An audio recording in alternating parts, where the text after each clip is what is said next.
Ardashir نام کا بادشاہ تھا. حضرت محدث ابن الجوزی آج سے کچھ 700 سال پہلے لکھتے ہیں. اردشیر بادشاہ بڑا خوبصورت تھا، جوان تھا، بڑا عقل مند تھا. اس نے اس طرح کے قریب قریب کی ساری ریاستوں پہ قبضہ کر لیا. بڑا عقل مند زیرک تھا، قبضہ ہو گیا. ایک بادشاہ بڑا سخت تھا، اس کے ساتھ جب پنجہ آزمائی ہوئی تو اردشیر کہتا ہے اس پہ میرا قبضہ نہیں ہو رہا تھا. اور جب ہم نے ساری ریاستوں نے مل کے اس پر حملہ کیا تو ایک قلعے کے اندر قلعہ بند ہو گیا. اردشیر بڑا خوبصورت آدمی تھا، بڑا سمجھدار تھا. تو وہ بادشاہ قلعہ بند ہو گیا، اس نے کہا نکلنا ہی نہیں. اب وہ اندر بند ہے، یک بار بھی حملہ کیا تو وہ بڑا بڑا قلعہ تھا اس میں بند ہو گیا. اس بادشاہ کی نا جس پر حملہ کیا، اس کی بیٹی اچانک ایک دن قلعے کی دیوار پہ چڑھی تو اردشیر کے حسن و جمال کو دیکھا تو عاشق ہو گئی، اور اپنے ہی باپ کے خلاف اسے کہنے لگی کہ اگر تو میرے ساتھ شادی کا وعدہ کرے نا تو میں تجھے رستہ بتاتی ہوں حملہ کرنے کا. اس نے کہا میرا وعدہ رہا، تو رستہ بتا. اس نے رستہ بتایا اس لڑکی نے، اور بادشاہ نے حملہ کیا تو اس کا باپ قتل کیا، اس علاقے پہ قبضہ کیا شادی کے وعدے پر. ہاں ہاں، نفسانی خواہش بندے کو اندھا کر دیتی، نہیں سمجھ آتی اس کو میں کدھر جاؤں، اندھا کر دیتی. حملہ کیا، اور جب اس لڑکی کو لے کے آیا نا اپنے محل میں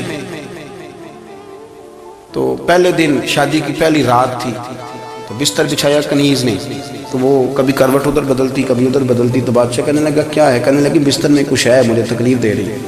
اس نے چراغ جلائے اور جب بستر اٹھایا تو ایک اتنا سا دھاگا نکلا. دھاگے سے عموماً تکلیف نہیں ہوتی. تو اس نے کہا تو اتنی نرم و نازک ہے کہ دھاگا. کہنے لگی میرا باپ نا میرے ساتھ اتنا پیار کرتا تھا کہ روز میرا بستر بھی خود بچھاتا تھا، اور اس نے آلہ رکھا ہوا تھا، وہ ناپتا تھا کہ کوئی پایا اونچا نیچا تو نہیں، میری بیٹی کا بیلنس سوتے وقت خراب نہ ہو جائے. اور میرے لیے گوشت اور کپڑے بھی خود پسند کر کے لاتا تھا، کھانے پینے کا خود خیال کرتا تھا. اردشیر کہنے لگا اچھا تو اتنا پیار کرتا تھا، اور پھر تو نے اس کے ساتھ کیا کیا؟ کہنے لگا بلاؤ کنیزوں کو بلایا، فرمایا اس کو اٹھاؤ اور جلاد کے پاس لے جاؤ.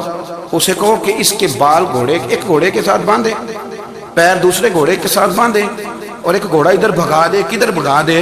یہ جس کے باپ نے اتنا پیار کیا، یہ نفس کی اتنی غلام ہے کہ اس کی وفادار نہیں رہی تو میری وفادار کیسے بنے گی؟ اس نے اتنے نازوں سے پالا کہ دھاگا اسے برداشت نہیں. او یارو یاد رکھو، اگر نفس کی غلامی کرو تو بڑے بڑے وفاداروں کو چھوڑ کے غلامی کرو تو پھر کہو وفادار مل جائیں. کوئی بول اب لڑا نہ بول بیٹھی ہوں دے خسم ناراض بڑ بولیاں دے، کہاں سر کھائے تے بول بول ٹھنڈ پائے. بڑے فرق نہیں سجنا بولیاں دے، جڑیاں خسماں دی وچ رضا وسن بھاگ جاگ جاندے انہاں گولیاں دے.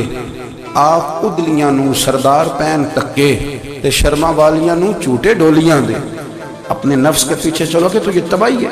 جب ہم نے کسی سے وفا نہیں کی تو یہ کیا امید ہوئی کہ دنیا ہم سے وفا کرے گی؟